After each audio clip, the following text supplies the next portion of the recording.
မင်းကိုမုန်းတဲ့သူတွေရဲ့အရှိမပျော်ပျော်ရွှင်ရွှင်နေပြလိုက်စမ်းပါမင်းကိုမနာလိုသူတွေရဲ့အရှိမယုံကြည်မှုရှိရှိနဲ့နေပြလိုက်စမ်းပါ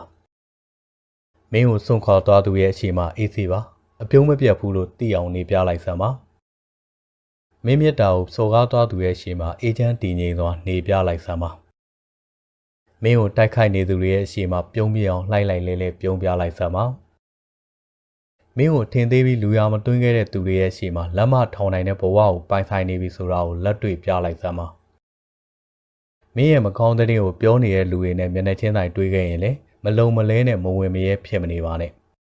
အေးဆေးပါဆိုတဲ့ပုံစံနဲ့အထက်စီးကနေပြုံးပြလိုက်ပါမင်းရဲ့ဘဝဆုတ်ပြတ်တတ်သွားတာကိုမြင်နေတဲ့သူတွေရဲ့ရှေ့မှာခံကြားထဲဝါသွားနဲ့တီတီငိမ့်ငိမ့်နေပြလိုက်စမ်းပါဒါကမင်းကိုမုန်းတီးနေတဲ့သူတွေမနာလိုဖြစ်နေတဲ့သူတွေကိုလှလှပပနဲ့အစင်တန်းရှိလက်စားချေလိုက်ခြင်းပါပဲ